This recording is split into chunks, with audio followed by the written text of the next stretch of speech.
This is recorded, right? I know, exactly. She loves it. Okay, I'm gonna gavel this in. We'll get, thank you all for attending this morning.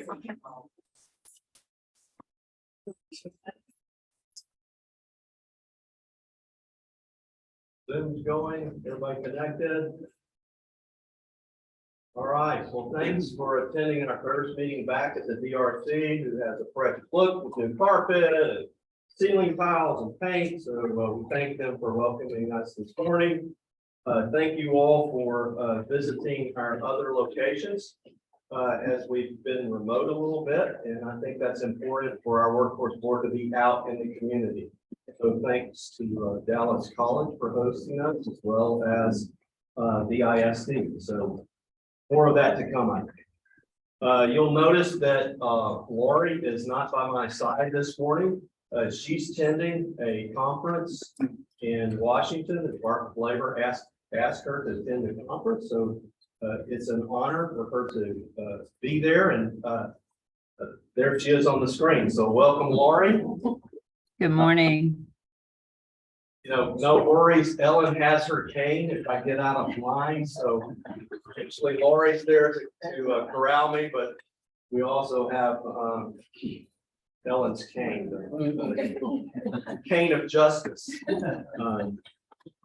So also it's important that we get together and have our board, and I want to thank our board members for attending both here and remotely. Good morning, Rebecca. Thanks for joining us. And I think maybe one more. I think that as we think about workforce, we think about our students, we think about this time of year, and certainly graduations and a lot going on in the districts. So I think our educators around the table for that. And speaking of students, I've asked Stephen Bridges to come today and present about all things interns. And so we'll have some information on that today. Recently, Lori and I attended the Texas Association of Workforce Boards in Austin. We saw a lot of information about the legislation that's pending and discussions on legislation regarding workforce. And I won't make any comments on that. I'm not a political guru, but generally speaking, I think we are in good shape as far as our workforce board. Later today, we'll also have TWC's newest commissioner, Commissioner Trevino, will join us. So if we can, push things up, we'll try to get through before 9:30, and hopefully he'll come a little early. But at 9:30, Commissioner Trevino will join us. As you know, there are 3 commissioners, and he's the labor commissioner for the Texas Workforce Commission. So he'll be joining us, and look forward to meeting him and seeing him. I would like to, I see we have no public comments, so we'll move past that. I would like to declare any conflicts of interest at this point. So if you have a conflict, would you please raise your hand? That's College, Urban ISD, Workforce. Anyone else? Over here on the screen, Rebecca. Hello, Dick. Welcome, trustee. If anybody would like a conflict, see me, I'll gladly pass them along. All right, so noted. So we will begin, Stephen, with presentation on internships, and you have in your packet some information that Stephen will be referencing. Good morning. Thank you. Yes, Stephen Bridges, the Industry Communications Manager for Workforce Solutions Greater Dallas. I also get the great opportunity to manage a great team of people, of education outreach specialists who are in the high schools, working with the high schools, helping to develop internships as well. I really want to encourage you, if you haven't considered an intern, please do so. Because what you're doing is you're preparing a pipeline for the future for both your organization, but also preparing the future workforce. Just to make a note, you do have a couple of handouts in your packet. One of them talks about Texas Internship Challenge. And that is a website where you can actually post your internships and where interns can go to look for work. It's a great opportunity for you to get good talent, to mix up your talent a little bit. It has a little bit of everyone. It has anyone pretty much ages 16 up through. And so that's one of your handouts. The other one is Texas Works.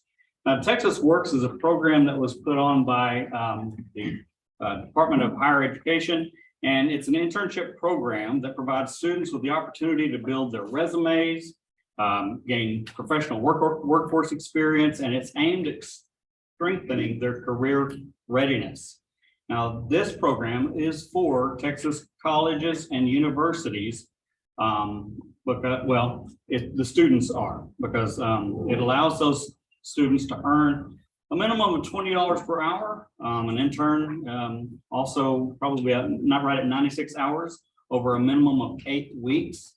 And they can also complete an internship with a challenging, meaningful work experience and projects and tasks. Now, it also helps them to gain and strengthen their career readiness competencies and basically to succeed in the workforce.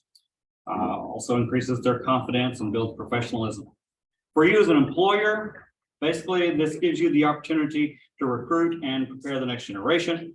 Employers can identify key career competencies and workforce skills and assist students with developing those throughout their internship experience.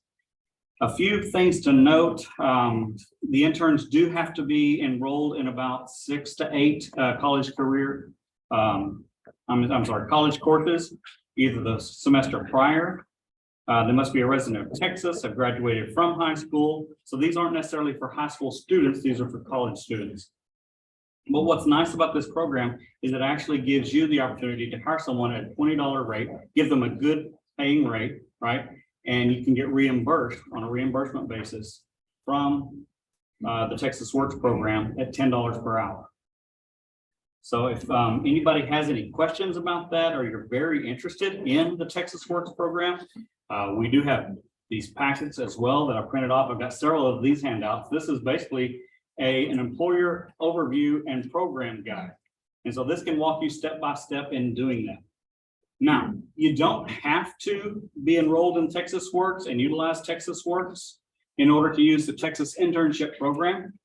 But if you do use the Texas Works, you do have to enroll in the Texas internship program, right? They want you to utilize the state system because it's a marriage of both the Texas Higher Education Coordinating Board and Texas Workforce Commission. Does anybody have any questions about this, or you have any interest? If you do, I definitely want to encourage you to see me afterwards, and I can kind of go through this with you. I'll actually sat down with the Texas Higher Education Board Monday and had a great talk with them, and they answered a lot of my questions that I had. So if you have some of those same questions, hopefully we can get that resolved. I have a question. Yes. So we have students that go through our early college, high school, early Yes. college, so they're considered College. college students. Do they qualify? Not until they graduate. That's one of the Even key if they're qualifiers. graduating with their associates? Yes, even if they're graduating with associate, they have to have already at least been graduated from high school or received an equivalent high school degree for this program. Yes. What if you've already identified some interns? Mhm. You enroll on the program sort of retro, the interns haven't really even started yet. You can simply send the interns to the Texas Works program. And if they meet all those qualifications that I was just pretty much going over, then they would be considered available for Texas Works. You could actually have an intern currently and rehire them, right? Say the next session under the Texas Works program, just by having them go through. You enroll as an employer and they enroll as a student, and you can hire them and get that reimbursement. And you got to hire them at $20 per hire. At least, yes. And it really is good because really you're getting them for 10. So you as as an organization, you're giving them a great opportunity, giving them a great salary, great skills, and a leg up in the industry. Anything else? Could you go into, you hired some staff to focus on ISD? Can you Sure. go into that just a little bit more for the board? Yeah, I'll go into just a little bit because guess what? We're actually doing a full presentation next board meeting. Ah. So Tease us. okay. I'll give you a teaser. I have a great staff of 4. They are education outreach specialists, and they go into the local school districts and they work with them. They work with the teachers, they work with the counselors and even the students to help them to develop those pathways, right, and their pipelines. They're pretty much a liaison between education, industry, and the workforce. There are so many resources that we provide that those educators do not realize are available. So we're able to actually go in and do professional development, which actually we're setting up for Dallas ISD right now, some professional development for their teachers and for their counselors, and to help them know exactly what's available to them to really enrich these students' abilities to be ready for the workforce. And so we're able to do that. We're able to go in and do some career exploration. We have this really cool thing where we put VR goggles on, and we just did that the other day. We're actually doing it again today, right? And I think, they're going out and doing it again today. And they do career exploration virtually. You can literally go in and change the oil in a tire, on a car or whatever, virtually. So it's really pretty cool. The students love it. We also have a lot of other career exploration opportunities that we provide to the students, and it's just a way to help them, again, know what's out there, be ready for what help them make those decisions as well. Hate to call on you, Magda, and Justin Mix. Could you talk about your intern programs and the need for businesses to get the interns that you're churning out? Can you talk a little bit about that? And what training they might get in high school?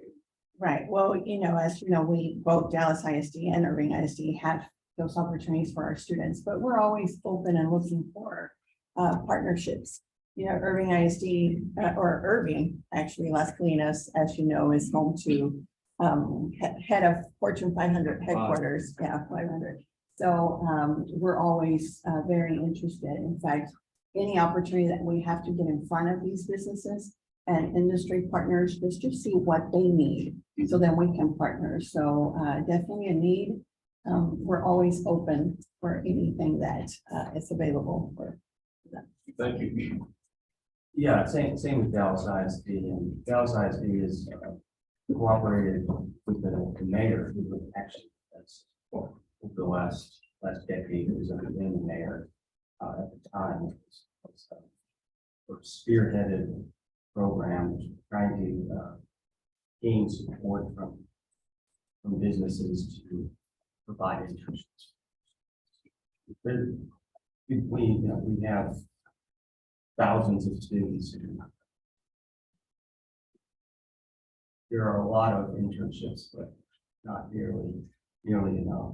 We could always use another 1,000 internships.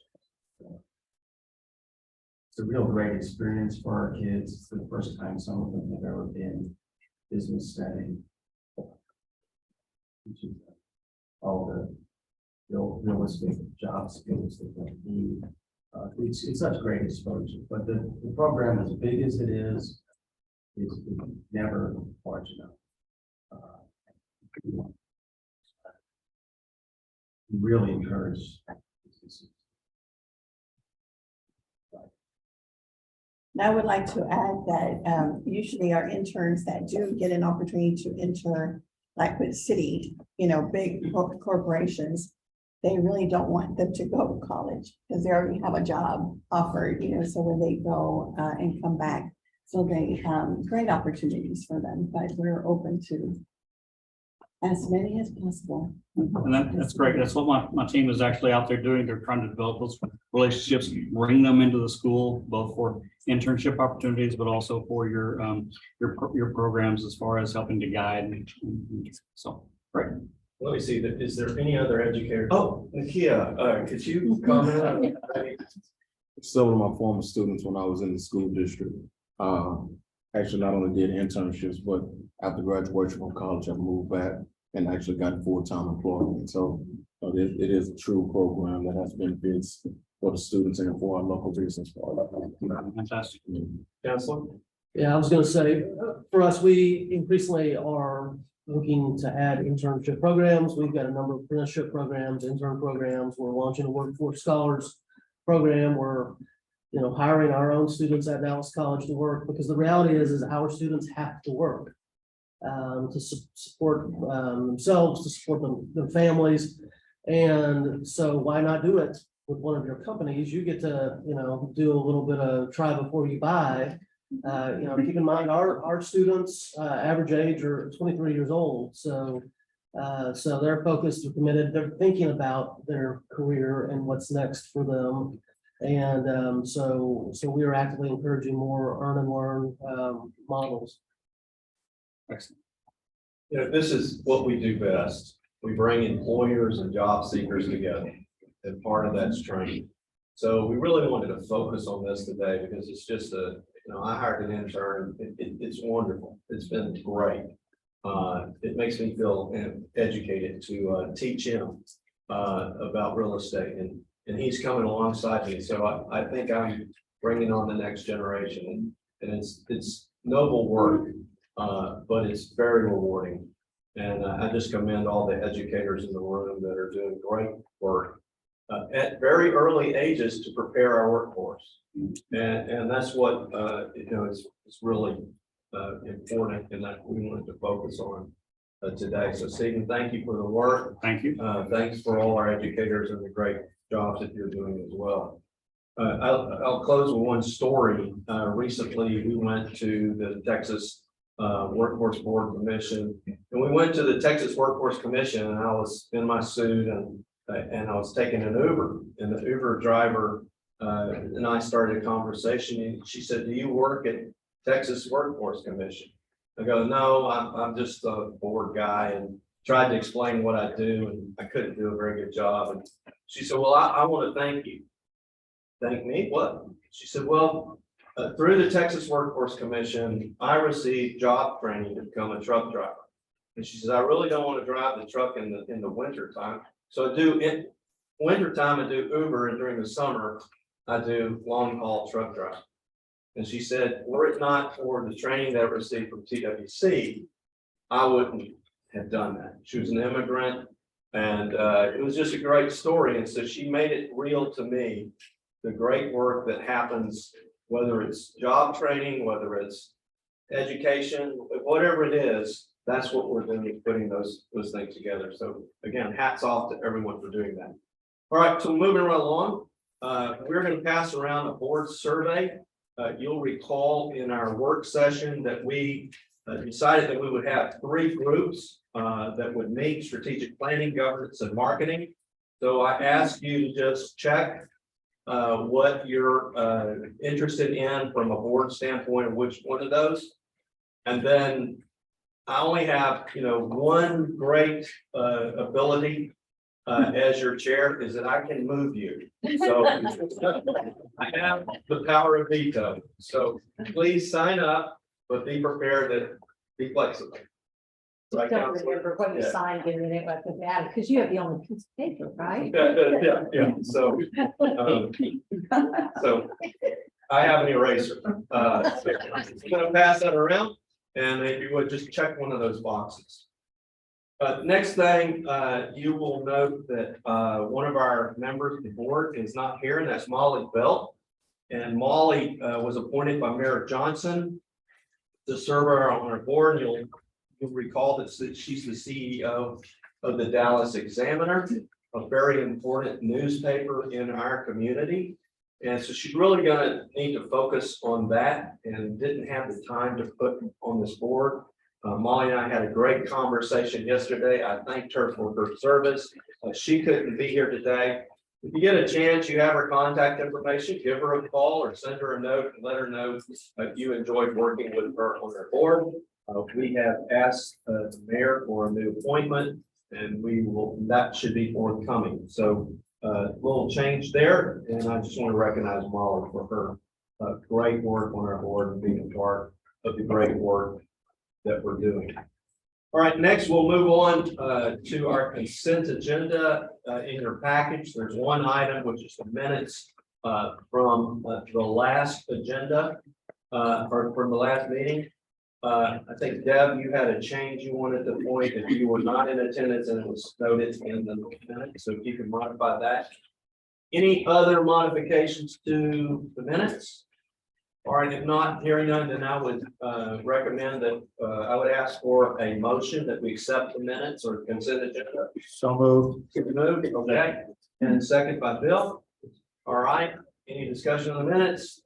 Hearing none, all in favor? Aye. Anyone opposed? All right, minutes passed. All right, Ms. Berner has taken the stand. She is taking over at this point. And one of the things that's important as well is focusing on certain areas like internships. It's important that we have program highlights. We have so many programs and so many acronyms. I think one of our jobs is to become an educated board. And so Dr. Berner is going to educate us. So please. Yes, sir. Good morning. I'm Ashley Berner, Chief Financial Officer and Executive Vice President. I'd like to go ahead and flip around my agenda items this morning and start by introducing you to our new accounting manager at the board. Alicia Carter has much accounting, not to mention workforce experience. She was previously the finance director on the Dallas project at Equus, and we are very excited to have her on board. Please join me in welcoming Alicia Carter.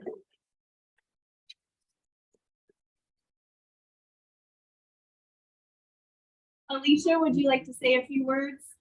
I'm not big with all the big words, but I do appreciate the opportunity that Lori has. It's different coming from the contract side to the board side. So I'm trying to get my hands right around things, but great opportunity. Welcome. Thank you. Thank you.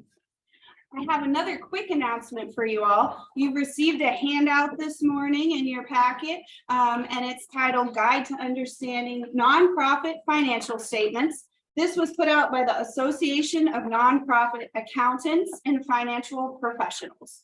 We just want to provide this to you as a resource so you can familiarize yourself with the unique way nonprofits present their financials. So please take this handout with you after the meeting and have a look, especially as we approach the August board meeting, in which we will present to you our fiscal year 2022 financial statements in conjunction with our annual external audit. Speaking of our audit, the Crow engagement team kicked off their field work last Monday, May 8th, and the fiscal department has been keeping very busy responding to their requests and answering questions from the auditors. There are no issues to report at this time, and I hope to be able to tell you that the majority of field work has been completed by the time we meet again in June. Okay, let's turn to the board packet now. Some of you may recall the program spotlight we presented a couple of years ago at board meetings. This was Carter's brainchild, and we decided to provide a refresher on some of our funds and how the money relates to the purpose of the grants. This month, I'll be walking you through our child care grants beginning on page 9 of your board packet. This page includes grants for Child Care Services Formula Allocation, or CCF, Child Care Local Match, or CCM, and Texas Department of Family and Protective Services, or DFPS. The Child Care and Development Fund benefits the CCF and CCM grants graphed together at the top of this page, along with the Child Care Quality Grant, or CCQ, we will go over on the next page. It is the primary federal funding source dedicated to providing subsidized child care payments directly to providers based on parent choice. It is a dual purpose program with a 2-generational impact. It provides access to child care assistance to eligible families so they can work, attend school, or enroll in training to improve the well-being of their families. At the same time, it also promotes the healthy development and school success of children by providing them with higher quality early learning experiences. As I mentioned, the first chart on this page includes both CCF and CCM. That CCF grant, as you can tell, provides the majority of our child care funding. We pay most of the child care subsidies out of this grant, along with any operations costs for our subrecipient child care group and board administrative costs related to child care. This is a 13-month grant that runs from October 1st through October 31st of the subsequent year. The Child Care Local Match Grant, or CCM, provides childcare subsidies for low-income customers and runs from October through December of the following year. This is the grant for which we must secure matching pledges of expenditures from local sources. Demetria brought several of these local match partners to you at our February board meeting for approval. Currently, our budget for these two grants is $134 million. And through March, we have spent $46.9 million, or about 35% of the budget. Can you pause right there Yes. just a minute? That's a lot. You just said $134 million for childcare. Well, historically, what has this number been? I would say 8 years ago, our total budget for childcare and WIO was $99 million $134. just for childcare these days. So pretty significant. And if I were looking at the legislature, I would say that this is an area that will be looked at heavily in the next session. So that if there is a risk to workforce, it's probably in this area. And don't take that word risk too hard, but there's a lot of money there. There is, and and I wonder too, Ashley, how much of this is potentially risk, I'd use that word because it's related to pandemic influx of cash. And so it could go back to Yes, what it's normal or what it used to be. absolutely. Yeah, I want to question Carter's brainchild, which may be an oxymoron, but it's not going to get too balance. I think actually you always have some kind of benchmarking here, like a year on year, maybe comparators on maybe the ratio, something to more as to, I don't know, some kind of context. Yeah, absolutely. I hear Even that. 2019 would be a good. Yeah, because pre-pandemic. Sounds good. Yeah, and you showed what the cumulative expenditures were, or what's the projection? I mean, is it likely we will spend $134 million this year? No, so this is the particular grant we were discussing at last month's board meeting, and I did go back and look just yesterday based on our April expenditures.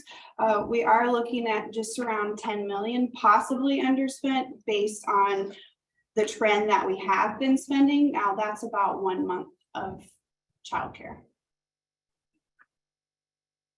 And is there anything that we could do as a board to get ahead of that 10 million? Because none of us like not spending. I hear that question, and that's a very good question. I would say something else we talked about a little bit last month. I think Susan even brought it up a little bit. Once a child is in care, you can't unenroll them before a certain time frame, and not knowing if we're going to receive all of the money again in the future, it's a bit of a juggling act. Of course. Can you tell me what the breakdown is between the two? Cumulative. So the local match budget, and it's all for the same purpose, right? But the matched expenditures, you have to go and get these local budgets to unlock that funding. So that's why we look at it together. And we don't really start reporting on the matched expenditures till closer to the end of the year after we've received all the certifications each quarter from the local match partners. So what we have reported in the 46.9 million from October 1st through March 31st is all in that CCF grant at this time. So the local match, just to, I'm not sure I understand that. Like, the match isn't real money that comes to us. It's just you put it up and it draws down. Yes. This additional, whatever this is, 8.9 million, and that runs through December. So local match has a slightly longer time that you could spend that money. Exactly. But there's not extra money from local partners that becomes the workforce. No, and I think there are two ways that you can get the match, and Demetria might be able to correct me if I'm wrong. So what we do is we have the local partners certify that they've had these matching type expenditures, but they could also submit money. Of course, it's easiest to get what they're already doing. Mhm. That's non-federal. Yeah, it can't be matched with federal money, right? Yes. So I have a question. So does all this money have to be spent by the end of the school year? If not, what happens to this? Right, so the money has to be spent by the end of the grant year. So CCF has until October 31st. CCM, the local match, has till December 31st of this year. What's not spent, and the state may have different grant years that extends a little bit longer, and so they can repurpose that funding in many cases. Yeah, is any of this federal money? Yes. Okay, Almost so, all. I saw a report yesterday that part of the Republican, House Republican plans to deficit. A while back, unspent. COVID funds. Yeah, that was.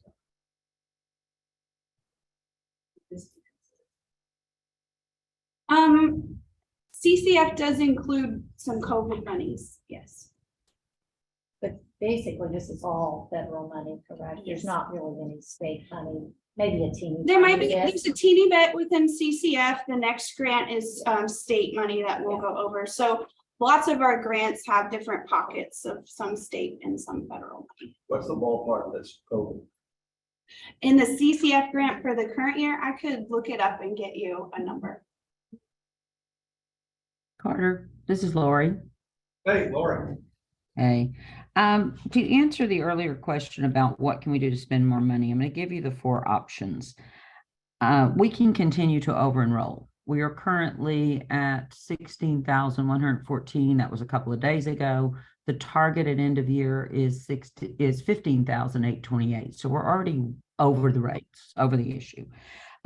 We can over enroll without penalty, except as mentioned, we can't take the kids out October 1 if we come up short with the new year Hey, allocation. Lori, could you hold on just a second? Sure. We're gonna try to mic.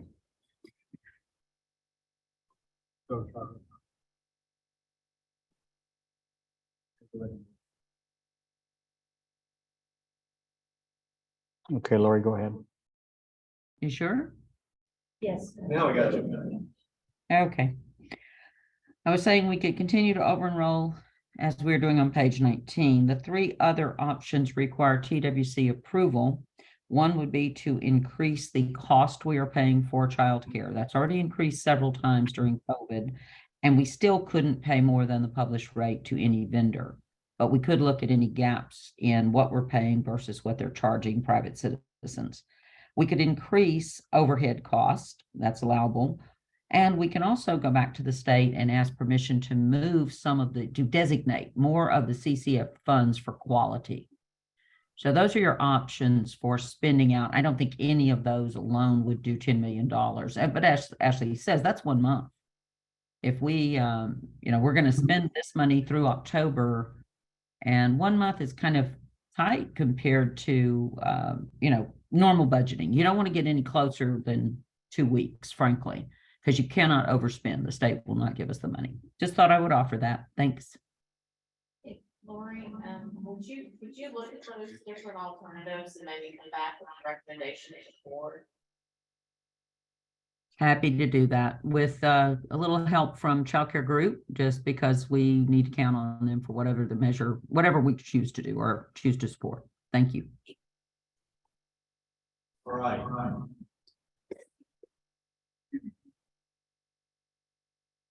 Ashley. I watched Continue what on. Alex did, so I hope I did it right. Did I mess anything up? No. Okay, okay. All right, the second graph on page 9 is specific to funds for children benefiting from the Texas Department of Family and Protective Services. This grant runs from September 1st through August 31st of the following year. This is one of a handful of grants that last exactly 1 year, so that there's no opportunity for carryover funding. However, TWC will increase funding should we need it, so that children benefiting from subsidies from this grant will retain services. Do I have an echo? Should I- Yes. I feel like I have an echo. Yes. Let me get away. All right, page 10. I still have it? I'll just go outside. All right, I'm on page 10. Page 10 describes childcare quality improvement, or the CPQ grant, at the top of the page. A portion of those childcare and development fund dollars we discussed on the previous page are set aside to promote and enhance activities designed to improve the quality of childcare services. Quality services are listed on this page as a reference for you and include educating parents and providing support to early learning programs, working to improve the quality of childcare services by participating in Texas Rising Star. Texas Rising Star, or TRS, is the quality rating and improvement system for Texas early childhood programs. This is another grant that runs from October 1st through October 31st of the following year. $6.7 million was set aside for Dallas in the quality grant this year. And through March, we have spent $1.4 million. A portion of the prior year quality grant was extended through March 2023. And due to COVID, many boards, including Dallas, took advantage of the extra time to spend that money. As such, we began spending only on this new year money April 1st. So you will see an uptick in spending over the coming months. The final grant on this report is for the Child Care Contracted Slots Program. This pilot program allows boards to enter into contracted slots agreements with Texas Rising Star 3- or 4-star providers that agree to provide subsidized childcare services to eligible children residing in the board's local workforce development area. Although no funds have been expended at this time, we are in the process of finalizing negotiations pending successful financial monitoring outcomes and plan to contract with 3 of those 4-star providers. The board took action last month to increase funding to our subrecipients in several grant areas. So we have nothing highlighted for you this month in our expenditure report, which begins on page 11. Demetria will be talking to you later about the new Adult Education and Literacy, or AEL grant, which begins July 1st, and requesting to obligate funding related to that grant. Our expenditure report is as of March and does not yet include the new AEL money, since we are awaiting receipt of the grant from the state. I'd be happy to take any other questions you may have at this time. Ashley, thanks for the great presentation, great feedback from the board. Really appreciate it. Any other questions before we move on? All right, let's move on. Demetria, I know Thank you. you're anxious to get it, keep running this group.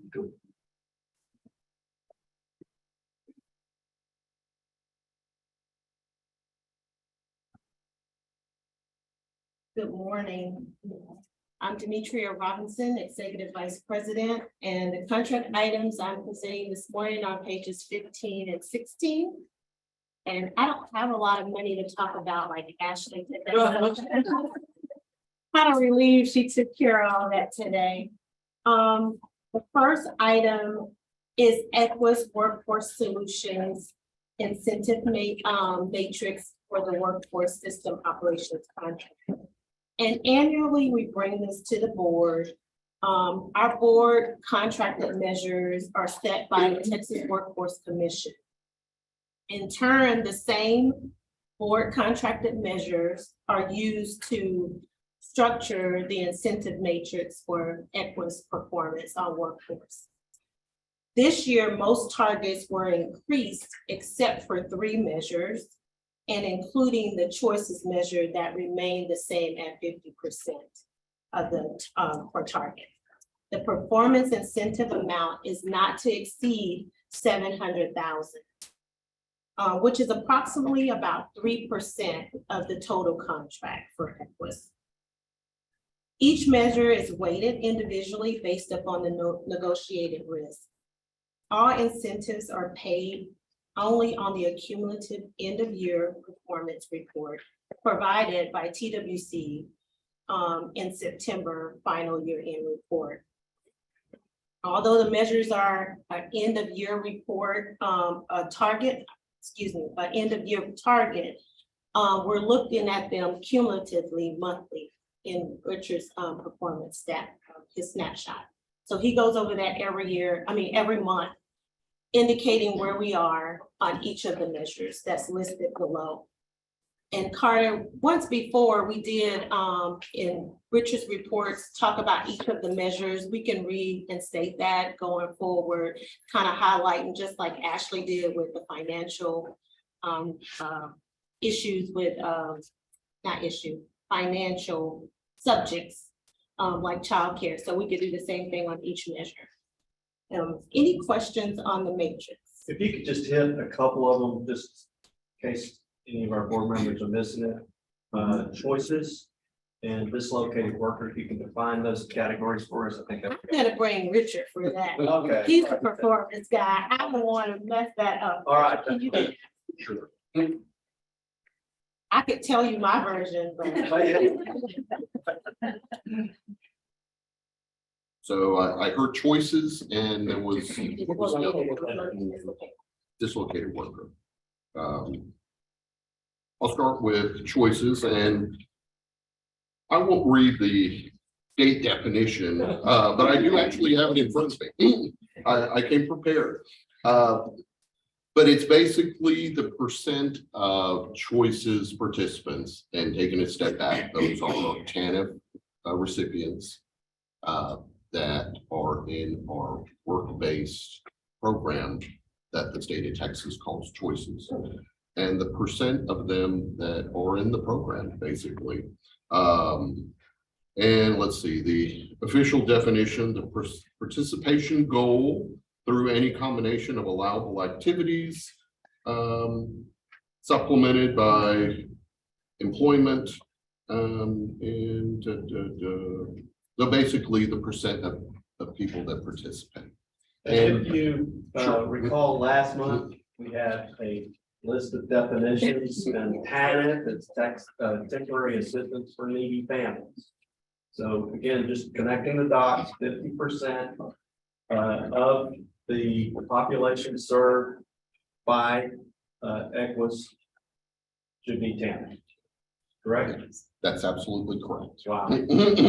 Right, we're getting it, guys. All right. And I'll take one of the dislocated worker measures, entered employment.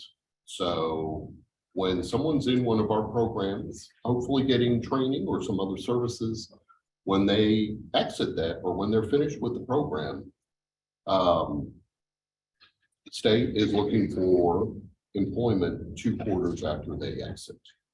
So they look through the wage files. These are actual, they comb them, and if they're there, that's a positive for the performance measure.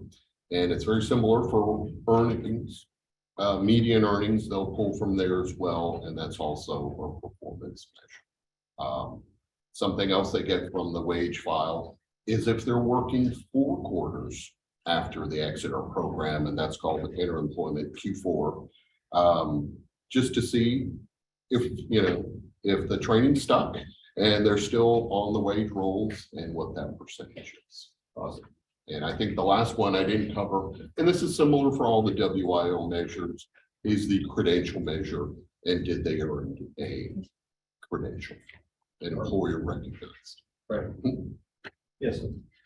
Just in terms of the goals and performance targets, how are they set? Do we have historical information to show prior years? So Demetri, the question is, are these performance targets the same as last year? Or how are they set? They're set by the state, correct? So this year, the performance targets that are listed are exactly the same. The targets have changed a little bit. Most of them increased a few percentages. The only ones that did not is choices is still at 50%. Claimants reemployment within 10 weeks, it decreased about 0.3. Who says? PWC, Texas Workforce Commission, and it's across the state. And in our reporting, in Richard's snapshot, it shows the statewide measures, for all boards. We all have these targets, but different,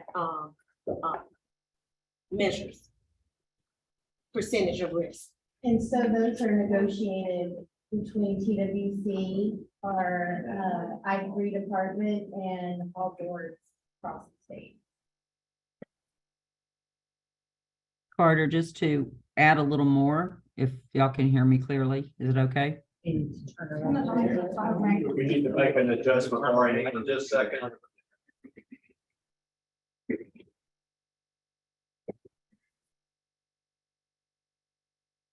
Go ahead, Lauren. Thank you. Other than choices, the employer measure and childcare measures, this is a national regression model that takes into consideration the customer that you are serving. The composition of the pool of customers is the bearing on all of these measures that are Workforce Innovation Opportunity Act. What we learned last year is the state is now, every 2 years, they're looking at right-sizing these numbers after they get a load of our pool of customers after 2 years. So last year, once that happened, some of our measures went up. And that's a factor that the feds would say, oh, you're creaming, you're taking too many people who have less barriers, fewer barriers. I question the regression model. It's one of the reasons I like being up here in Washington and having direct access to the feds. This is something that needs to be worked on, but the measures are not negotiated as much as they used to be. And I appreciate Stephanie's comment. They're negotiated in part. But often we are given measures that are very difficult to meet. And sometimes our composition locally, although I think they're highly challenged, they don't show up in the data. And this is, percentage of people that had an offender status, percentage of people that were on welfare, that sort of thing. We're happy to share that. Richard lives inside that model. And all of us who work in the business really have to concern ourselves, especially Equus, since they are choosing the customers. So it's a lot more than it may appear. These are not arbitrary. And a lot of times the Dallas market gets some higher measures than even the Houston market. It just depends on the composition of who's coming in our doors. Thanks. Thank you, Lori.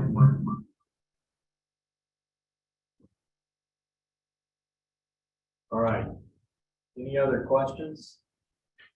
All right, Demetria, thank you. Well, we'll take, action on that measure. Yeah, let's go ahead. We're gonna- We're asking board authorization to approve the incentive matrix as presented above for FY 2023 Equus Workforce System contract. All right, So, okay, so I have a motion. Second, all right, is there anybody that can't vote on this? Conflicted? Well, let's. All right. Okay, any other discussion? I have a motion, I have a second. All in favor? Aye. You opposed? Great discussion. Thank you. Next. I'd like to move, before I move to the second item, I would like to also introduce a new staff member to the contracts team, Ms. Rachel Burhay. She is our Workforce Education and Literacy Manager. Although Rachel is new to our staff, she is not new to our system. Rachel comes from Wilkinson Center. She has led the adult education and literacy program there for multiple years. Rachel brings her leadership and expertise to us with a range of experience from case management, working in Colorado workforce system, to Texas at another workforce board, and community partnerships, as well as she has participated and served on nonprofit and community-based organizations.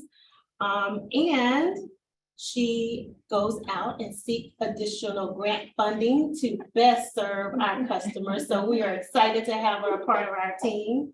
And Rachel is going to join us and present today on AEF.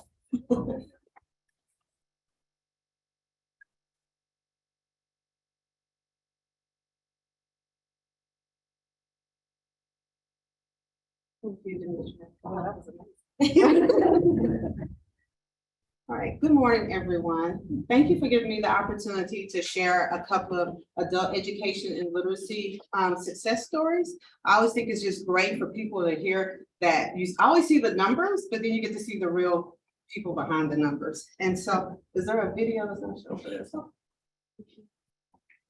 I'm gonna show a video, and this video is of a student who was a Wilkinson Center student and also a Dallas College student. I know, Gloria, you wanna join me for American story, or it's okay? Yes. Hey, Alex, he's gonna dim the lights, but it's already queued up in the video.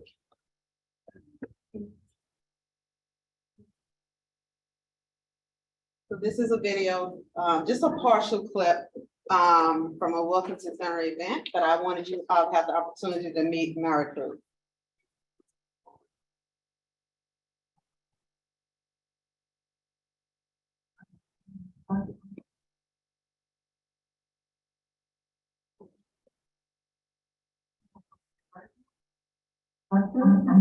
Dallas College.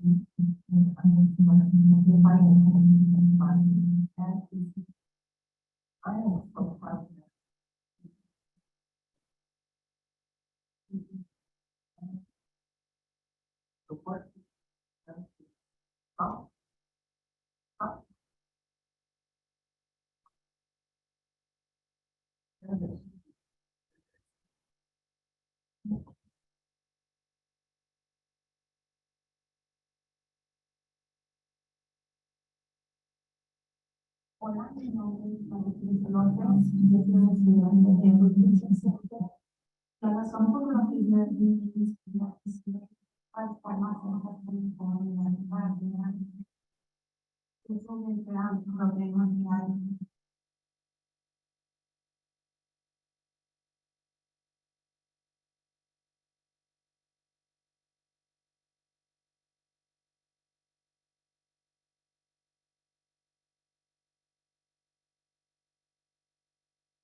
Was at Wilkinson Center to create a patient care technician program to produce bilingual patient care technicians because there was a shortage of them. And so I just wanted Gloria up here with me. But just to tell you a little bit about Maricruz's story.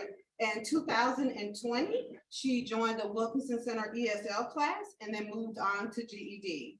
As a devoted wife and mother of 2 young boys, she understood that she needed to obtain her GED to increase her income and start working toward her financial goal of saving for her family. In 2021, Maricruz graduated with her GED and was quickly motivated to join the patient care technician IET program at Wilkinson Center in collaboration with Dallas College. Maricruz had many barriers to overcome in life. As a child, she was taught that education was not important. It wasn't until she entered her 40s that she finally understood that an education would help improve the quality of life for herself and her family. She is determined to accomplish her goal of providing a better life for her children. Maricruz stated, "The greatest challenge I overcame was believing in myself and knowing I am worthy of having an education that will allow me the financial independence and career growth that will benefit my family and me during my patient care technician stackable program. I was able to complete the EKG, phlebotomy, and CNA courses. In April 2022, I took my state exam and I am now a certified nursing assistant and an official certified phlebotomist technician. Maricruz is currently working as a patient care technician at Parkland Hospital." So, of course, in our adult education and literacy program,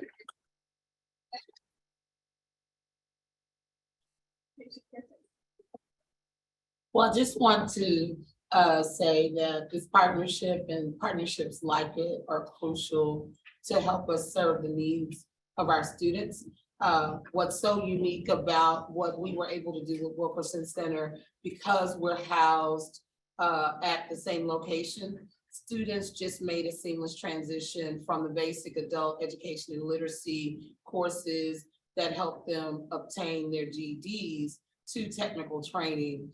And then we also at Dallas College leverage so many other funding sources, our own budget, as well as Department of Labor grants, local grants and state grants to connect students with that crucial employment opportunity and job experience that they need to compete for higher wages. So really excited to be a part of this partnership and looking forward to continuing the great work.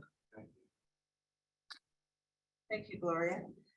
Next, we have a story and a student here from Urban ISD Adult Education and Literacy Program. It's Zara. You gonna stand tall?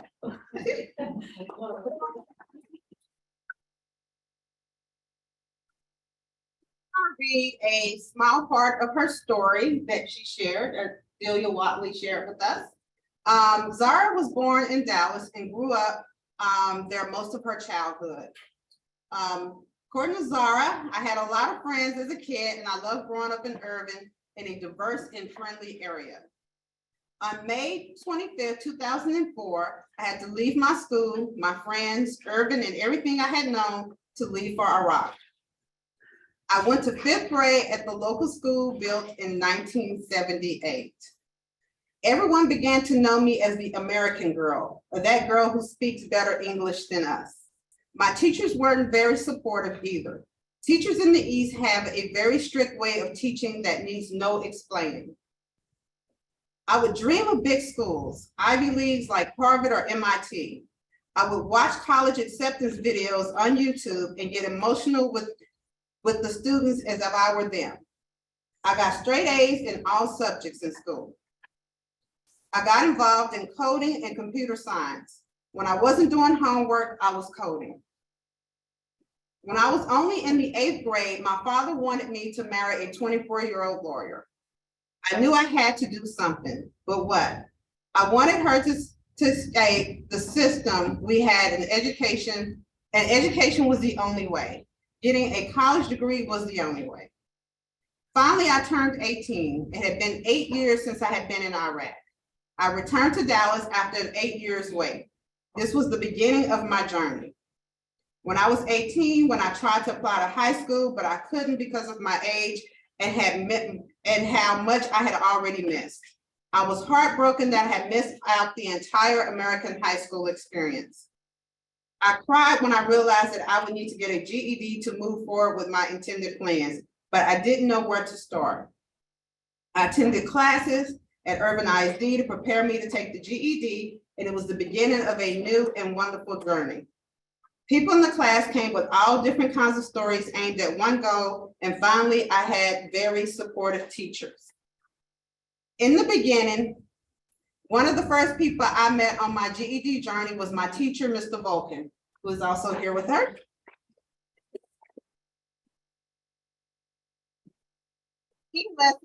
He would warm us up with a laugh and make such a positive environment for the class. Mr. Vulcan urged me to take the GED way before I thought I could. He believed I could do it even more than I believed in myself at that time. So I scheduled my first test on the 4 subjects and got a 176 on the first try. And just to give you an idea, the minimum is 145, so you can just tell that's an amazing score. On the next test, I scored a 172, and on the 3rd test, I scored a 170, all college rated scores, all in 1 month. I saved the hardest for the last, math. Yay, I passed it, and now I'm on the next mission, the university. If asked, I would link my GED success to Mr. Vulcan and books. Books are the long-lasting friendships that remain no matter where you are in the world. They help me with questions like how to think critically, how to analyze the world around you, and finally, what to make of the human experience. I just want to report, Zara is also now a Dallas College student.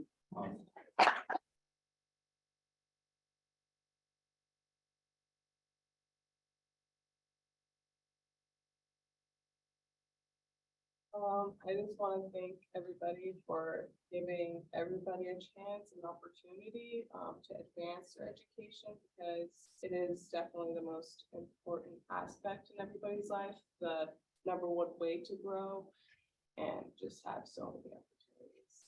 So thank you so much. Thank you.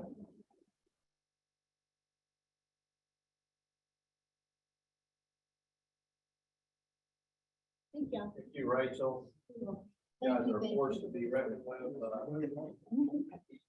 I'll soon do this, just so, we wanted to share some of the success stories because we are entering into another program year and get the opportunity to serve amazing individuals and help them turn their careers into something they never imagined.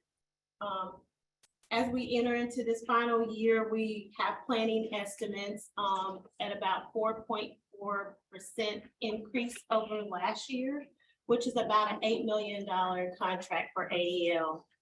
When we entered into this opportunity in 2014, we entered in a consortium model.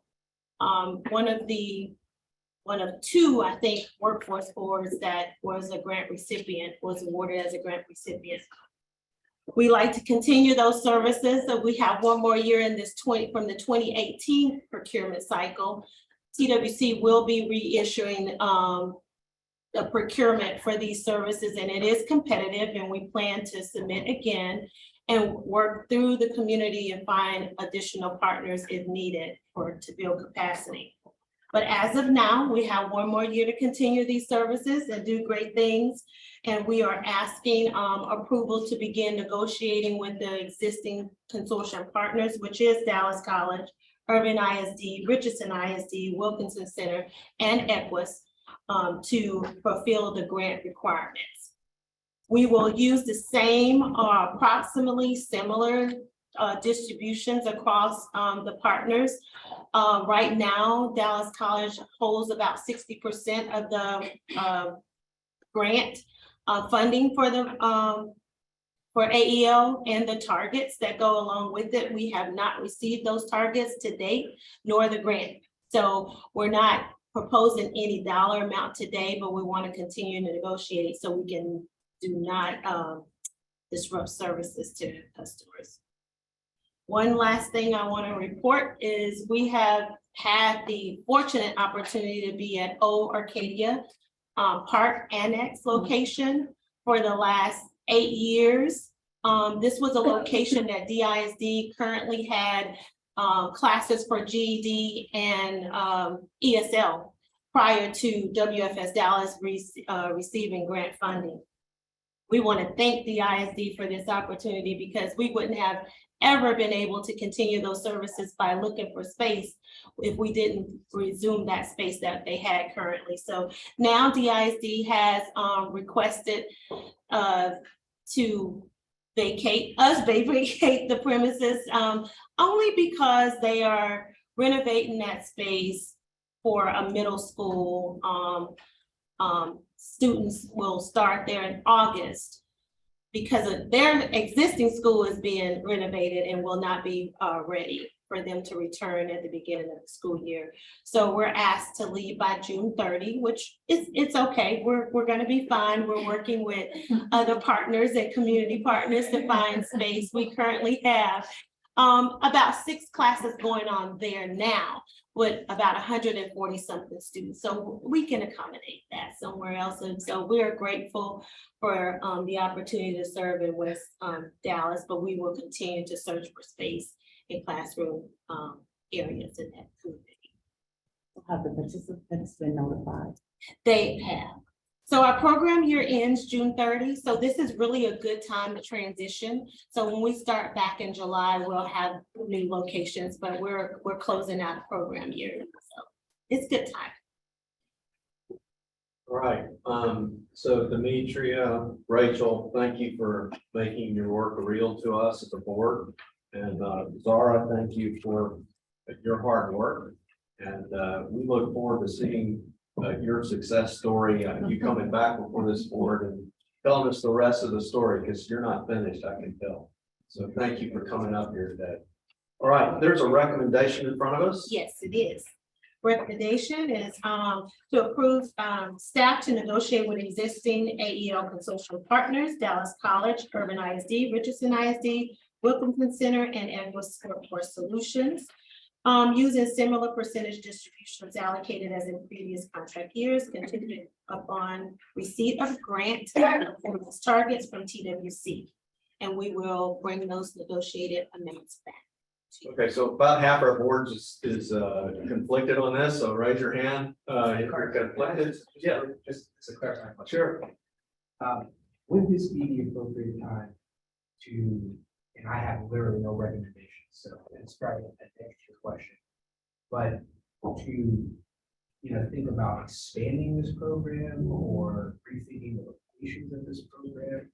Or is that maybe a discussion at a different time? It is an opportunity as we get ready to prepare to submit a new proposal. Our goal is to seek additional resources and community partners as needed. And we plan to start having those discussions this year, prior to that RFP being released. And then the second question. Perhaps when we get to that point, we can have a better understanding as to why at least these are most appropriate. Think about what the need actually is, these physical locations, why they would be the most appropriate. So I would assume we're limiting ourselves to who we serve in these partnerships based on where the facilities. The facilities, so we do have classes that are offered in different areas. It's not just based upon those facilities that are attached to these partners. So some are employer sites, some are community-based organizations, some are once before we were with the libraries. I mean, so we're in different locations, not necessarily just tied to the partners that are listed. But that is an opportunity for us to get more, space and more opportunities to be in the community where the need is. Even our workforce centers. To his point, we want to touch as many stars as we can. Yes, we do. I agree. All right. Okay, so we have a motion before us. Carter, I have a question, just very, Yeah, very please. quickly. Wait, I just want to clarify, this is the list on page 16 and 17, is it that 16, longer, 16. or just 16 about like the one on the top of page 16, or is this the long 16, 17 list? 15, 16. 16. 15, top of 16. Got it, thank you. Okay, can I have a motion? All right, Harry, and a second, and those that are conflicted, please raise your hand. The ISD, yes. All right, all in favor? Aye. Anyone opposed? All right, thanks. Now moving to the middle of page 16. Action item policy endorsement, external application agreement.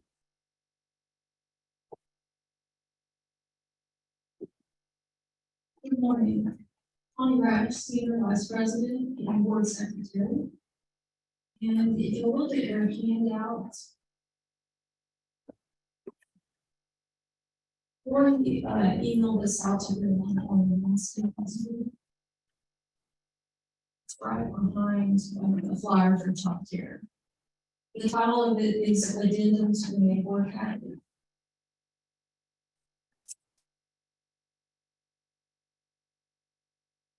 We released procurement for the opportunity to use services. This was released April 14th. We received 4 proposals back in time, and they were all responsive. The 4 proposals included Equus Workforce Solutions, Dallas College, Southwest Key Workforce Development, and K-Nation Group. Everybody's looking for that. Yeah. Proposal for distributed careers evaluated its work. And the following scores, Dallas College received 85.5. They proposed 2,428,078 to serve 300. Equus Workforce Solutions received 83.5. They proposed 5,181 $745 to serve 850 participants. And Southwest Key Workforce Development, they scored a 70.5. They proposed $5,087,500 to serve 7. Those were the total 3 of the 4 that scored above 7.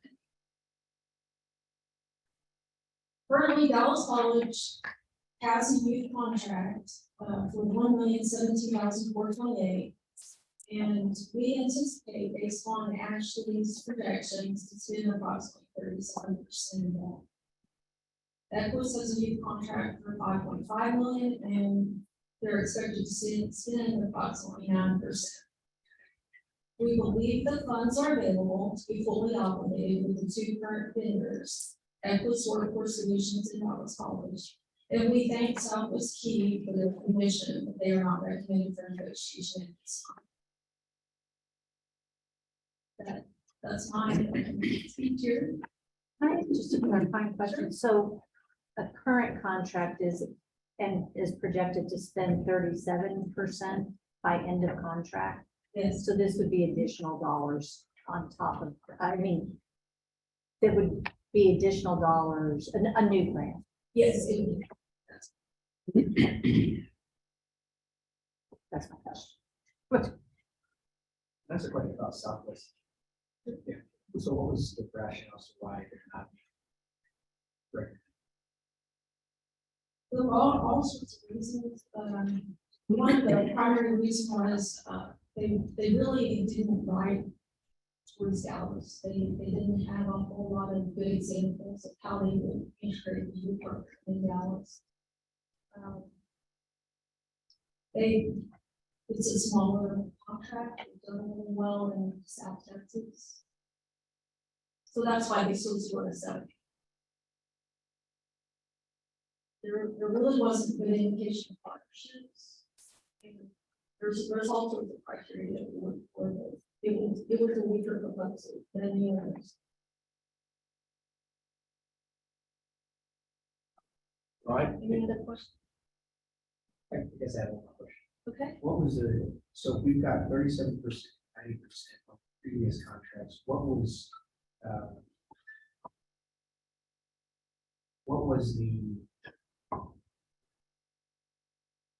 is 37% of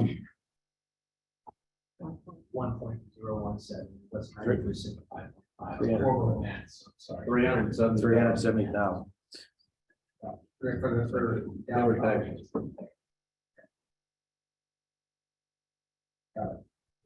So what, the naive question, but why haven't we spent that contract? And then what does that say for the future contract? Well, so on this particular contract for Dallas College and the existing contract for Dallas College and Equus, it is, the contract is ending June 30. It's not going through September, so it's a quarter less. So the expenditures are a little bit less than what they would normally be. Dallas College did get they started later on recruiting for this particular contract period that we're actually in from October 1 to June 30. So their expenditures are a little bit lower. They have had an increase in expenditures over the last quarter where they increased staffing and for enrollment. So it is a little bit, Equus has been on a roll. Equus has been doing it for a long time and has sufficient staff. Dallas College started a little bit later with all of their transitioning that happened with their moving. But if you do a quick, I'm just confused, that's all. If you do a quick math here, you're talking about, let's say, $500,000 on the Equus contract and about $700,000 on the Dallas College contract. So that's $1.2 million that we haven't spent that was granted. I guess the question is, why not? And what does that translate into? Do those dollars just go away? I'll jump in here. So our grants from the state for the youth and adult and dislocated worker, that's the Workforce Innovation and Opportunity Act. So youth, we get a 2-year grant every July 1st, So every year we have 2 grants running. We have that carryover time to be able to spend out old grant money. Our contracts with the subrecipients are a year, or in this case, for these 2 youth contracts, 9 months. So although Equus and the college did not spend out their entire grant, we still have time to spend. We have a grant ending June 30th. It will be fully spent. This is re-contracting with them what they haven't spent that applies to the grant that has a whole year left. Then we're going to get a new grant also July 1st. So this 2.4 million, just for an example, that Dallas College is proposing, it would include the unspent 750,000, so it kind of rolls over. So it's not $2.4 new million. It's 2.4, I'm sorry, my mental math has been expended, minus 750,000, basically. We could re-contract to the college what they haven't So spent. you don't have to give that money back to the state. Correct, yeah. So is that typically a trend? Will we always see unspent money? I will say during COVID, we were seeing unspent money, and there was a year that the board knew about. We did not fully spend a youth grant that ended June 30th. Now we kind of caught back up. So, So next year, whatever, we'll be You spending. may all of our see money. like normalized. Yeah, next yeah. year.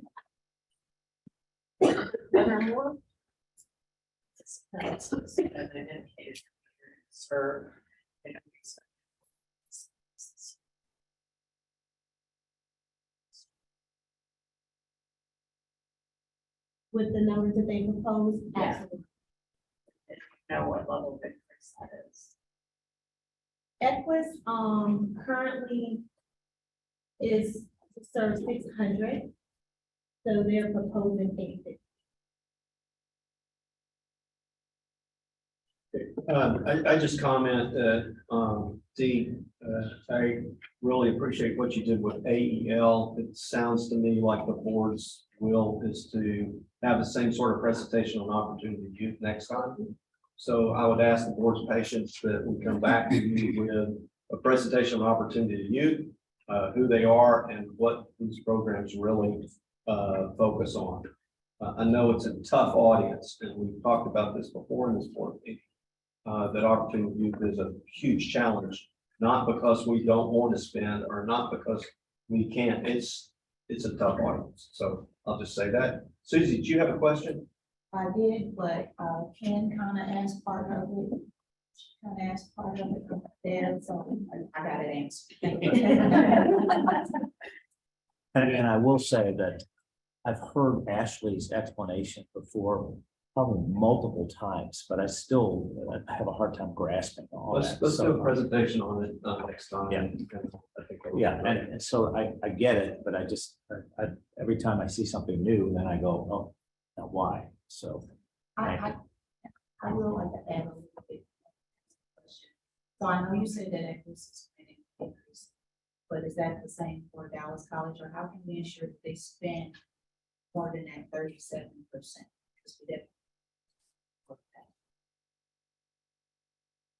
They wrote a very good proposal.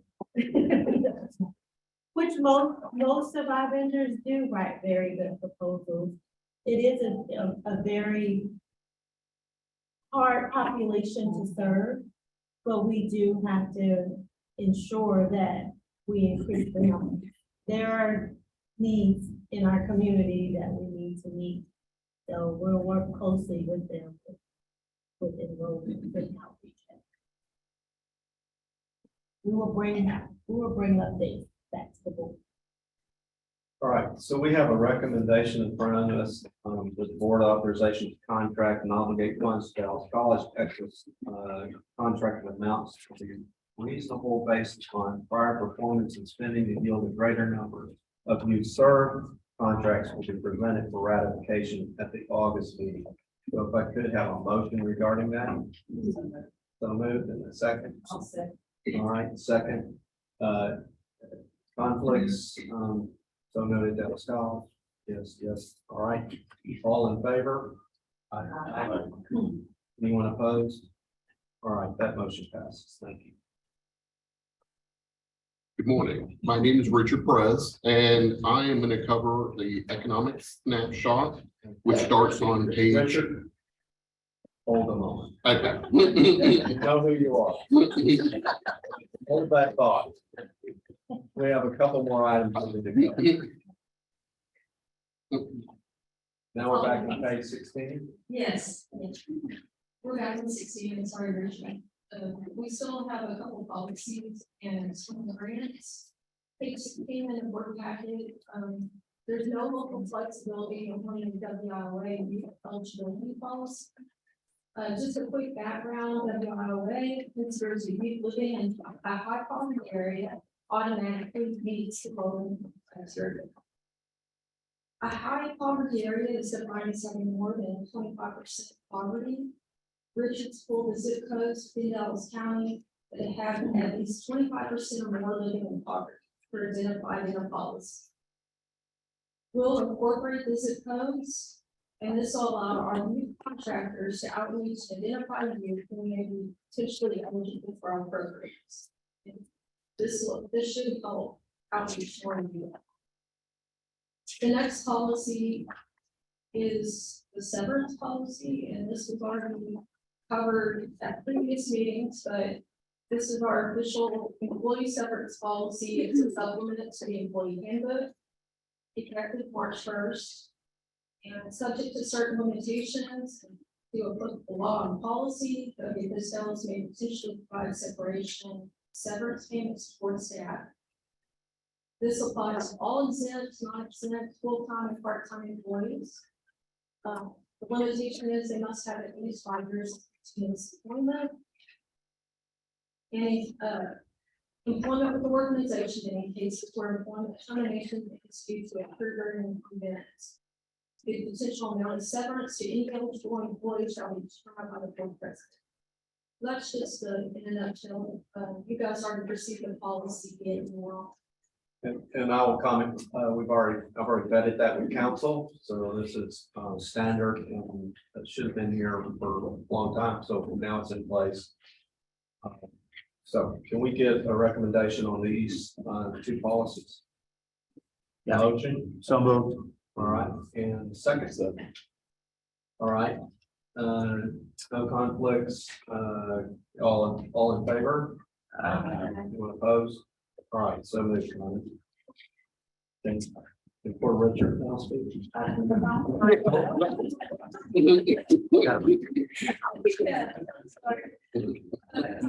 Sorry, Richard there.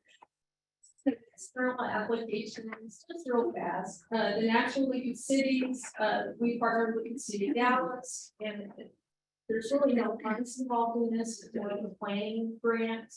We've looked at across multiple industry sectors. We'll conduct data sharing, participation on workforce tables. The National Science Foundation, we're working with Dallas College to expand the engineering program. This is for career pathways for college students transferring to a 4-year degree. The college is also working with us on skills development, and that includes just a variety of employers.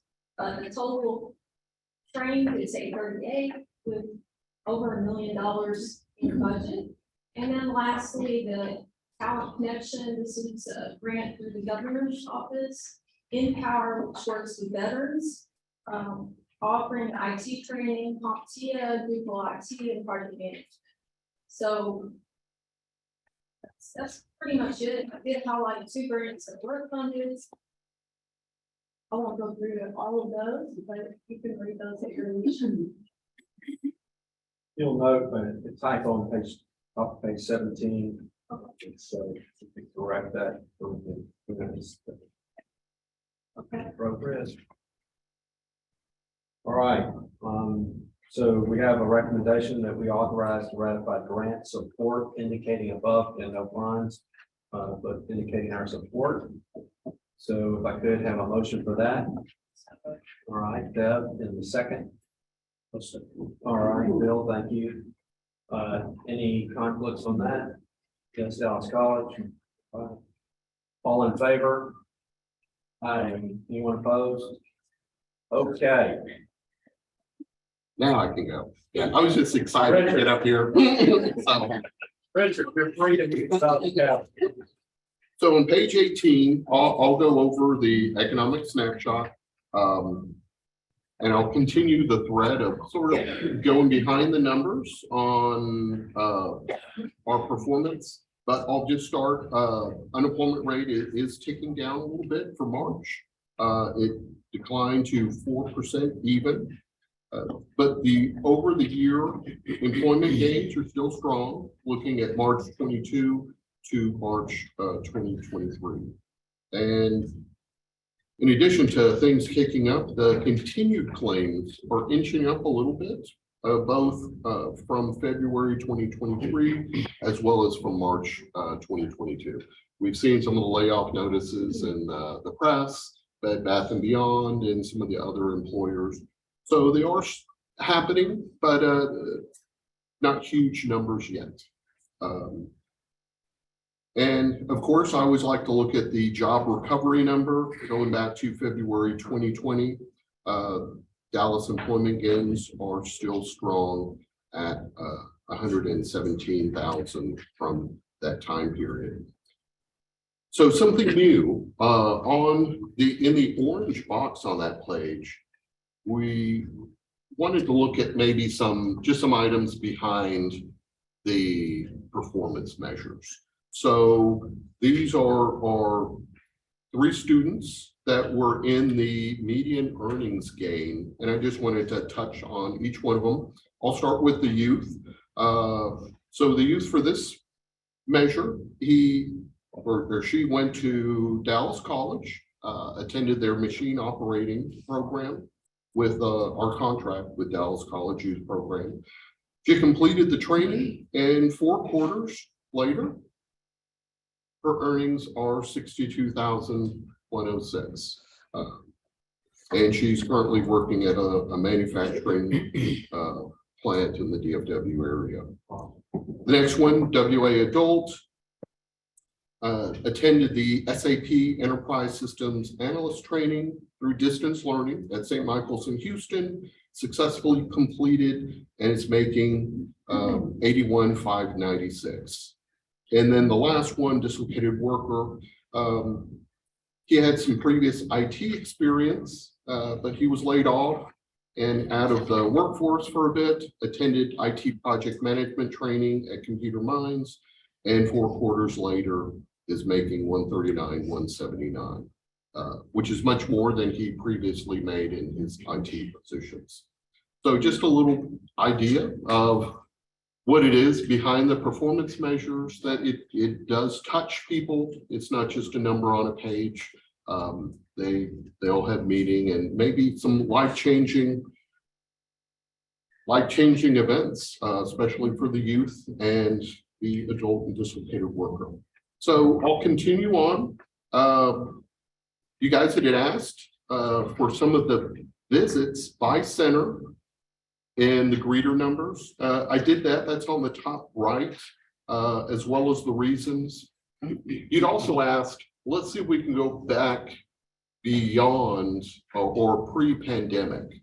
Now, the greeter reports, they only go to 2020, but I did pull some employment service numbers back from 2018 all the way to current. And there is a trend statewide that those numbers are, well, they were decreasing. They're starting to tick up. So I brought in our regional board of Tarrant and North Central just to show that, you know, it's not just us, and it is statewide. I pulled the statewide one as well. I didn't include it. But we're starting to reverse that trend. Today, I think there's some hiring events in the centers and some other activities. So we are doing things to get people back into the workforce centers. Can I just ask a quick question? Sure. So how impressive on the Redbird side in the southern part of Dallas? So visits mean they just walk, the greeter welcome them, and then we can get a breakdown if we chose to buy Redbird. Like, for example, we're interested with that number of people coming through. How many of them are actually getting trained in our place? Okay, I can do that. And the reason why I'm asking that question, because it may be, I would hate for something that is like Redbird really in the southern part of Dallas. I mean, all of them are important, but because they have such a high volume, be curious to know what the narrative is around it, like, oh, they're doing exceptionally well, but they're also placing people in the southern part of Dallas. Yeah. Yeah, so and just to understand, I can do some performance by workforce center, maybe, for all of us. Okay, I can do that for the next meeting. I think that's kind of interesting. I was gonna say, we need to add a little bit more, because we also break that down into like which fields or area or. Yes. Yeah, absolutely. And I'll even covered a little bit of that right now. Truck driving, IT, and healthcare are the top three. Truck driving is leading the pack, but IT and healthcare are sort of right behind it. The training patient care technician that was highlighted earlier today, that's a popular one, but medical assistant is as well. But yes, I can provide that. Richard, how does the top right graph talk to the one on the bottom?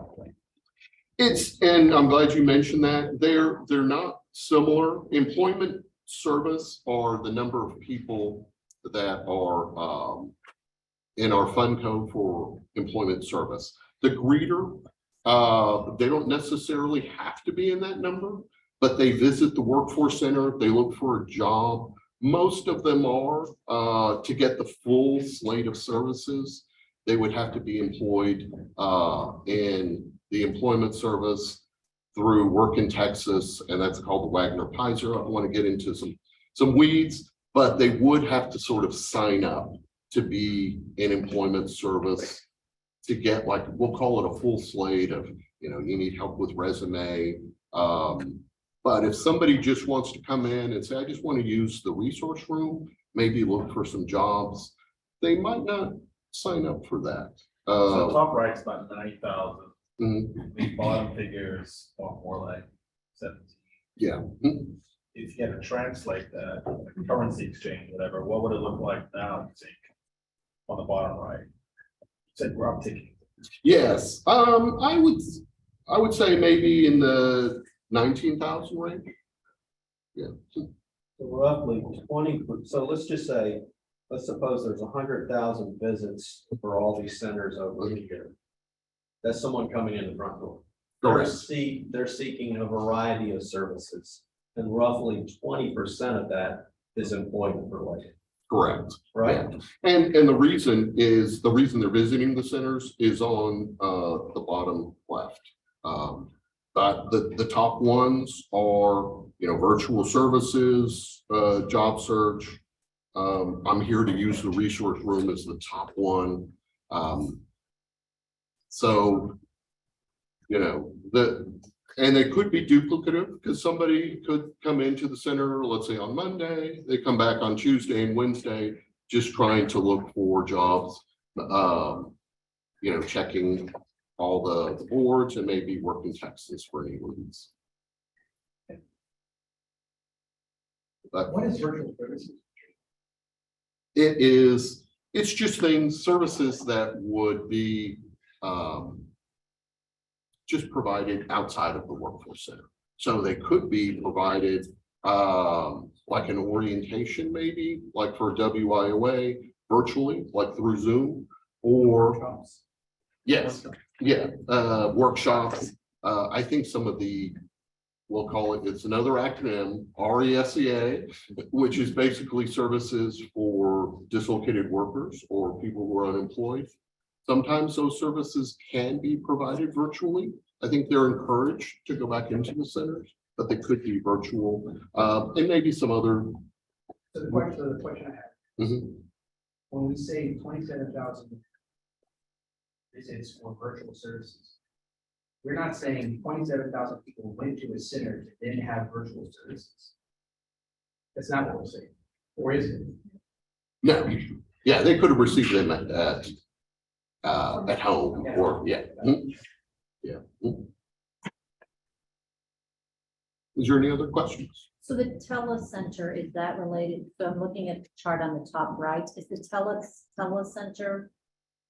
That's The telecenter, it is a little separate. There's a team of people that providing services, not necessarily virtual via Zoom or anything, but over the phone. And it could be providing job leads or things like that. So it's a call center. Yeah, yes, Call center, exactly. but I didn't show up someplace. It's a Yeah. call. Okay. And I was seeing if Larry was here, he's a person that runs that telecenter services and he has a team under him. But yeah, those are the kinds of things and those are usually by phone. I think it'd be helpful for this board to actually visit one of our centers, and so we'll be working on a field trip. So you might want to shoot me a month. We don't meet in July. If you guys are open to that, maybe we visit a Redbird Center in July and have a full walkthrough of all the services provided. You guys think that's a good idea? We'll do it. Good. All right. Yes, sir. I just wanted to know, I spoke with Tara a little bit earlier before the meeting. They had a hiring event at Redbird Center for, I believe it was Niagara.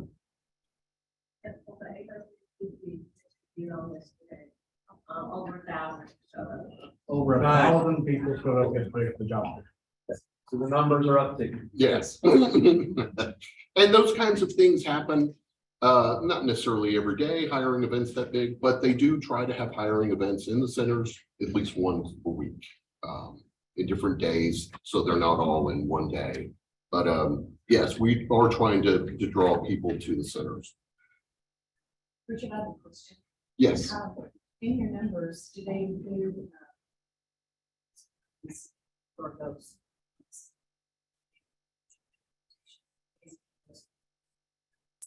A little bit, and I'm glad you mentioned that. There was a reason, vocational rehab, but there was also a reason I'm here to see somebody specifically.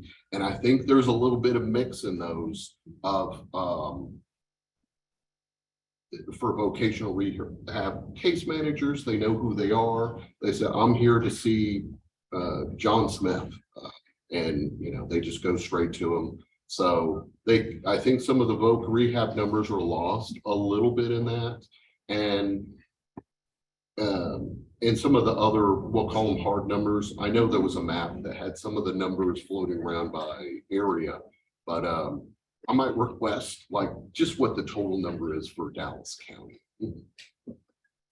All right, I'm going to squeeze this for a little bit of time. Would you quickly go over? Yes, I'll do that. The next page is just childcare performance information. Childcare group doing a great job. They are above our current target. And notice there's an end of year target of 15,828. They're over that as well. The graph on the right is the childcare wait list.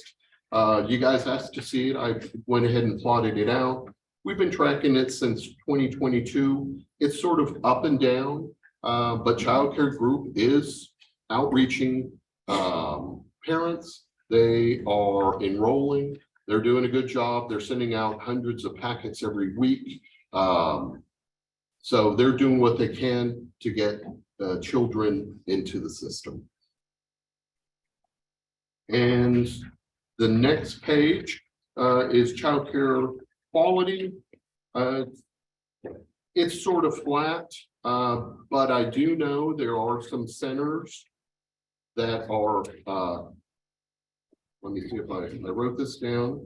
They're going to have their initial assessment.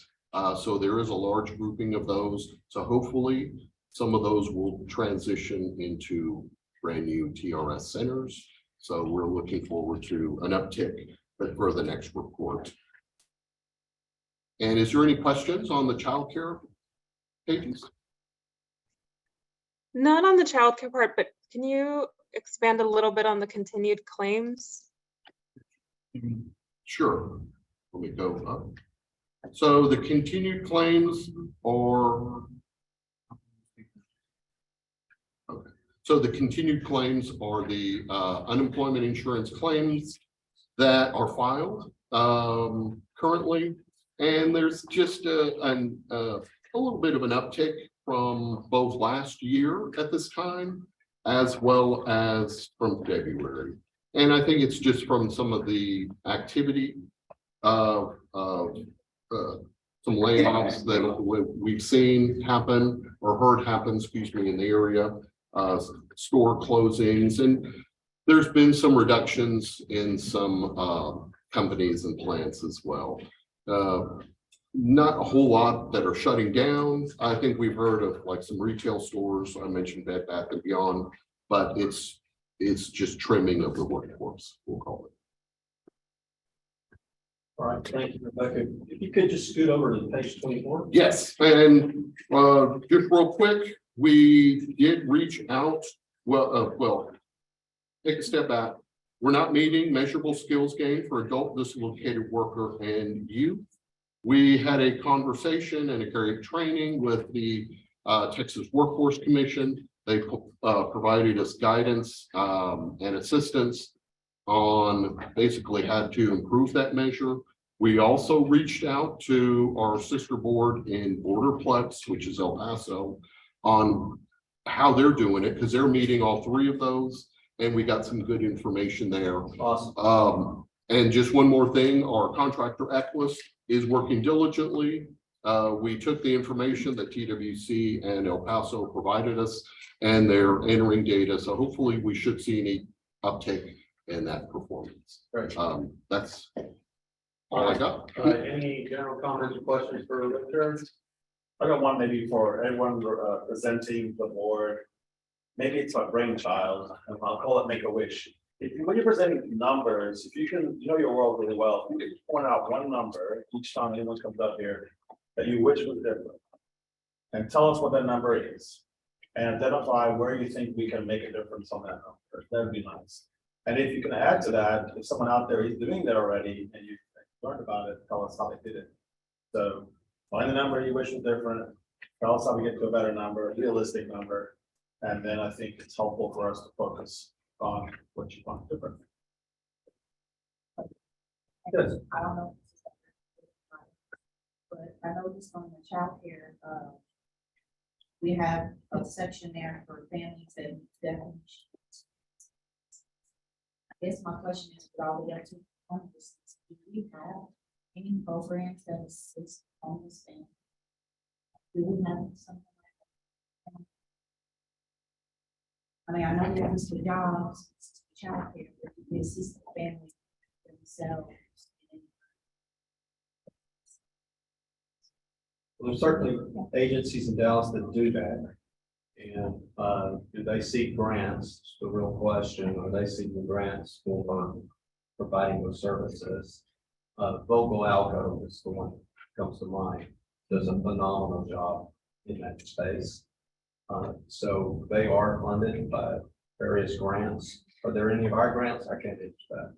Housing forward is the preeminent institution. So do we have a way to connect families, like if they come in looking for job, childcare, but they fall under their homes?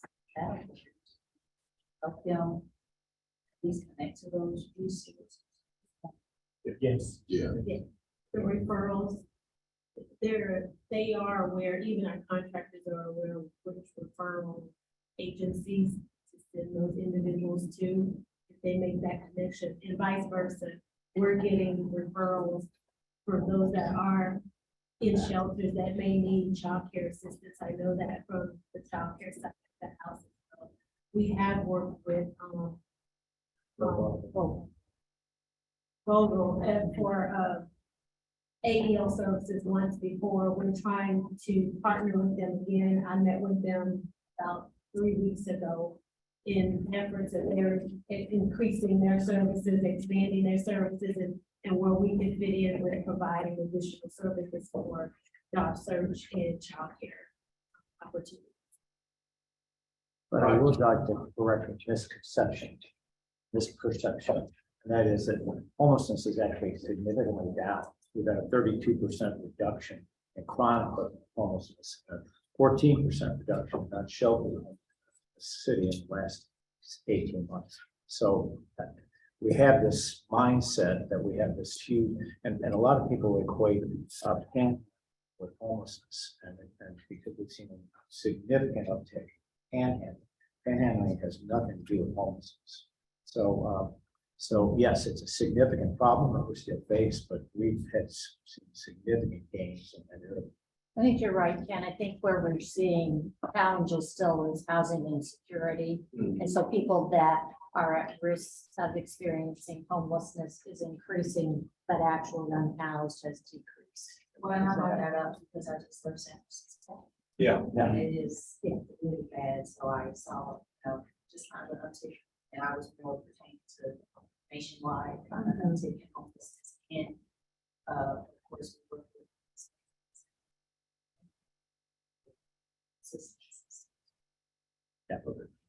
Great comments. Thank you. I think we can let Richard sit down. No, before I go, I just wanted to make one clarification on continued claims. Someone already is on unemployment and they're continuing their claim. But that's sort of the distinction, and hopefully I answered that. But now I'm going to ask Alex. I think he's going to give an update on cybersecurity. All right. Before he does that, just one bit of housekeeping. Commissioner Trevino will be here in a few minutes. So if I can ask you to be at all possible to stay, he's ultimately one of our bosses. So if you all leave, I may not be your cheerleader. Watch everybody leave. It's another way to stage a coup. Just get up and leave. Well, I'll be quick. All right. Thank you, Carter. My name is Alex Perez, Technology and Facilities Manager. And I'd like to start actually with an update on our newest location at 5757 Alpha Road. So the office is ready. Network is there, telephones are up and working. Unfortunately, we were caught trying to get some last minute permits. City of Dallas went down. So we do expect that to happen later this week, but we are ready to go. So I wanted to make it clear, although the ribbon cutting ceremony has been delayed until August, we expect to open in June, mid to late June. So that's not going to be an issue, but I think we're going to get the collective people ready to go for a tour. Ribbon cutting ceremony Thursday, August the 3rd. The other item I was asked to talk about is that we began our month-long cybersecurity, what they call the TWA AT&T assessment that began last week. It should conclude on June 5th with June 9th. Beginning June 5th, we have a week-long what they call an interview session with the AT&T assessor. We hope to provide some feedback after that takes place, but for now, there's nothing in the packet. There's no action needed. Just wanted to present an update. And in your package, you have the announcement of the ribbon cutting for August 3rd. So you have plenty of advance notes. Please put it on your calendar. You'll want to be there. Meeting invite. Yep. Yep. So please. So, okay. Thank you. Anything else, Alex? Nope, that's it. Thank you. And Becky, come up. I'll be brief too. Hi, I'm Becky Bennett, Quality Manager and EO Officer for the board. I'd like to give a couple of brief updates on program and fiscal monitoring and also on an upcoming SNAP review conducted by the Food and Nutrition Services Division of Health and Human Services. If you'll look at page 25 of the packet, I'll start with the monitoring reviews. The program childcare review is final with a 3% error rate in the area of timely data entry of counselor notes. That is considered a very good review. It's only a 3% error.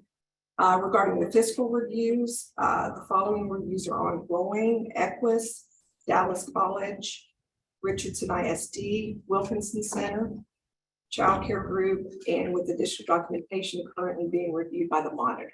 I look for a few of those to wrap up before the next board meeting. The review for Irving ISD is complete and just pending the monitor report. First, are there any questions on those before I go into the second update? If you look at the bottom of the page regarding the second update, Food and Nutrition Services will be conducting a review of the SNAP program the week of June 5th. There were 4 boards selected through the state, Dallas, Tarrant, North Central, and East Texas. So yay us. Since the board packet was prepared, we've been notified that they will do an on-site at our Pleasant Grove Center on June 5th. And that will be in the morning. They'll go to some of the other centers in the other board areas. Any questions? Thank you. Thank you. All right. I'm going to adjourn this. And we're going to take a 5-minute break. You have to come back. One more thing, Ellen. I'd just like to say, this will be my last board meeting as a board member, since I represent Southwest Airlines, and I have since retired. June 1st will be the conclusion of being representing them as an active representation of Southwest Airlines. But I'm sure you'll see me. I plan to continue to contribute in any way that I can. And I encourage all of you as board members, you heard the stories today. I call them the testimonies. You're making a huge impact. And I encourage you with the dialogue and the questions and what you're seeking, continue to do that. And thank you for the opportunity and privilege to be a part of this board for 11 years. Thank you.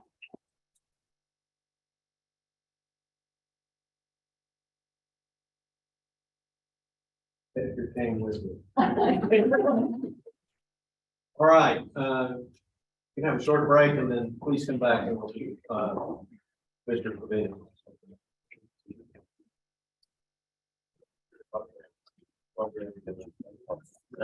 Yes.